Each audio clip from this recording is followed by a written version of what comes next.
Ayun, so hello mga idol, magandang araw sa inyo, no? So ito meron naman tayong bagong DIY ngayon.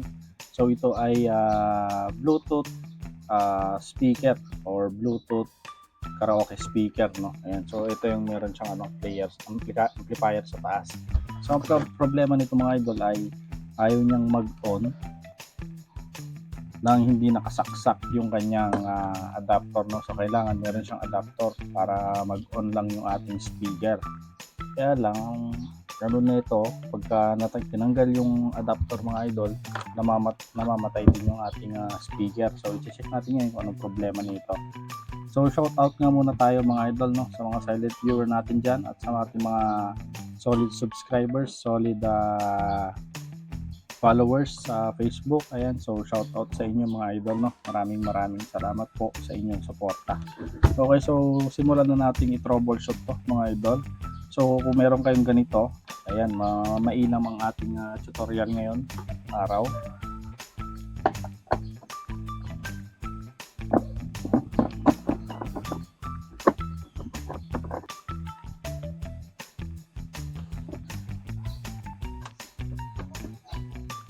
Okay, so ito yung laman niya sa loob mga idol, no? Ayan. So andito yung ating battery, andito lang sa tuktok ng tabi ng amplifier. So wala dito sa loob ng amplifier, no. Nandito siya at ang battery lang niya ay isang piraso lang mga idol. So tanggalin muna natin to para hindi tayo mahirapan mag-troubleshoot. So yun yung ating battery. Kaya nga lang kailangan din lang nating i-open yung slot ng amplifier. Para ko hindi na kailangan baklasin. So kailangan natin yung baklasin yun para matanggal yung slot ng ating battery.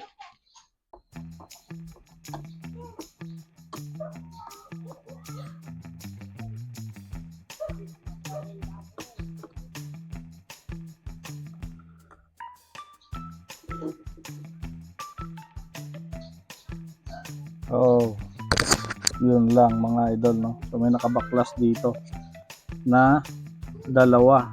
So yun siguro ang dahilan kung bakit hindi nag-on ang ating speaker nang walang battery, no. Yun lang. Ayan, no. Ito battery, nakabaklas. Tapos yung speaker, kaya pala nung inon natin kanina nang nakasaksak yung adapter, hindi siya nag-on. So kadalasan kasi nangyayari dito kapag natatanggal yung kanyang mga slot ay kapag nababagsak ang mga ito. So hindi kasi ito mga idol, no, hindi kasi naka-fix to. Yung iba kasi merong dito, may glue or merong sealant, no, para kahit mabagsak yan, hindi yan basta-basta matatanggal. Kaya sa tingin ko ito mga idol ay nabagsak. Kasi kung titignan nyo dito sa kanyang tripan, may basag to eh. Ayan, ayan, may basag. Kita ba? Ayan. So napakalaki ng kanyang basag. Kaya nabagsak to ng malala at talagang natanggal tong mga niya, nahugot, no. Pero hindi dapat to basta-basta na huhugot eh. Ngayon testerin natin, tingnan natin yung kanyang battery. Ito yung kanyang battery, ayan.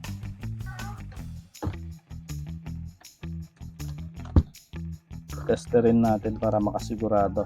Mahirap na. Okay, saan ba? Ayan. Testerin natin. Ayun, so goods yung ating battery, 3.2. And then ito yung speaker na natanggal. Ayan, so try natin i-on. So ito mga idol, pinasuyo lang to ng kakilala ko. So ayun na.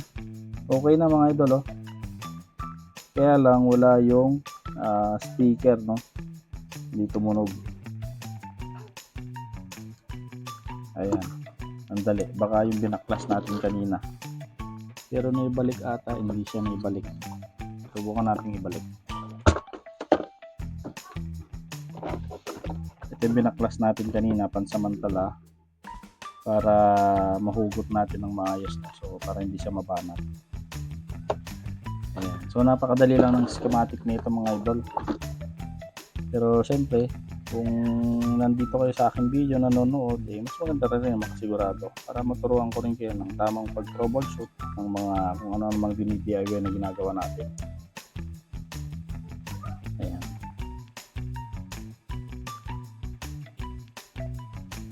So walang tumutunog mga idol, no?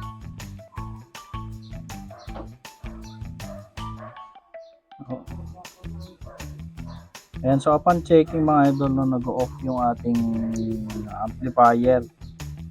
Ayan, no. So pag nag-on, mag-off. So dahilan na rin siguro yung battery low bat o kaya naman mahina na. So subukan nating palitan ng baterya. So nagbigay naman si client ng battery. So siya nang bahala nag-order, no. So hindi sa atin ito. Ito yung ating gagamitin na battery dito. So bali tatlo. Ang battery lang niya ay isa lang. So sabi niya gusto niya daw mas makunat. So itong binili niya. So, hindi naman siya nagtanong. So di bali na siya naman ang may gusto niyan. So ayaw naman nating makialam, no, lalo na nandito na yung kanyang battery. Okay, so simulan na natin. I-prepare muna natin yung battery. So siya nga pala mga idol, ito yung ating battery, no. So ayan. So wala na naman tayong BMS dito, no. So nakakatakot talaga kapag yung battery na ginamit sa ating mga ginagamit ay walang protection, no. So available naman ng mga BMS ngayon, bakit kaya hindi sila naglalagay ng mga BMS? So ito, nakabalot lang siya dito sa kanyang wrapper. Ayan, naka-wrap. So dito mga idol, ipaparel lang natin to ng tatlo para makunat-kunat, kasi baka 700 lang to yung nabili niya, 700 mAh ang isa. Parel na lang natin, wala naman na tayong magawa mga idol, no, kasi nakabili na po yung client. Bali inan na lang niya na pasuyo na lang, na palagyan or pa-check, patingin kung anong problema.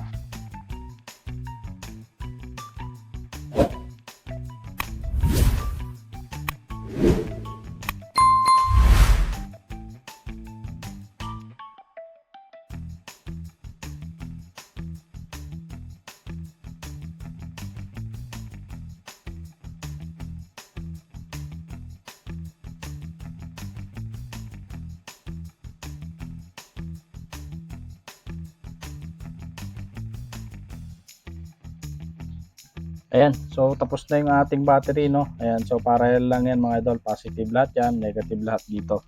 So dahil walang BMS yung dating battery niya, so para makasigurado tayo, maglagay na rin tayo ng BMS. Okay, so ito yung ating gagamitin na BMS mga idol.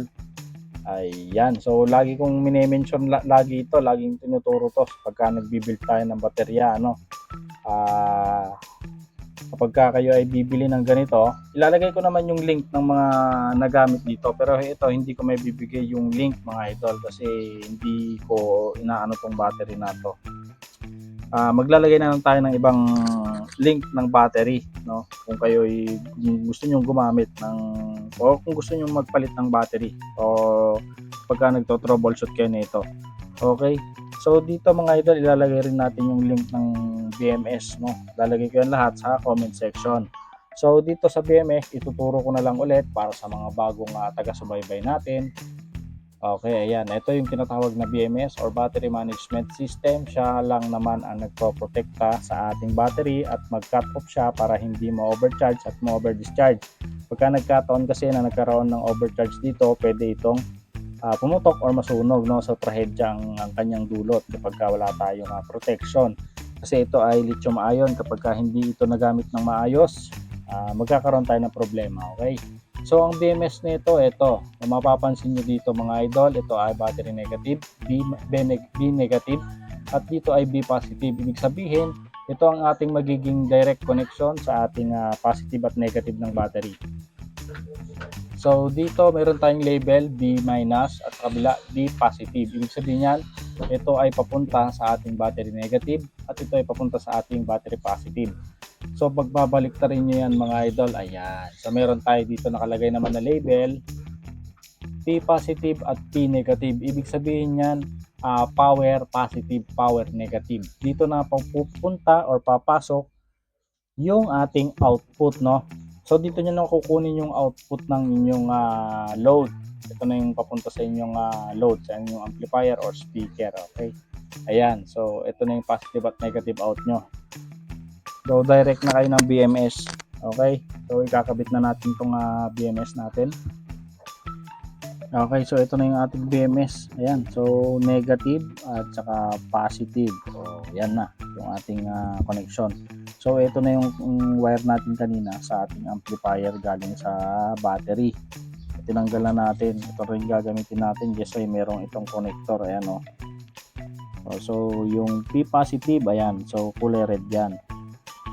Makita natin para makita nyo. Ayan. So kulay red yan. Dito yan sa P positive. Okay, so ito na. So positive at saka negative, ayan o. Ayan o. P positive at saka P negative. Okay, so yan na yung out nyo. Ayan o, out na yan. So testerin natin to kung meron tayong output. Kalimitan kasi dito kapag nagkakapit tayo ng bagong BMS, wala tong output. Ayan, so meron na 3.7. Okay, alright.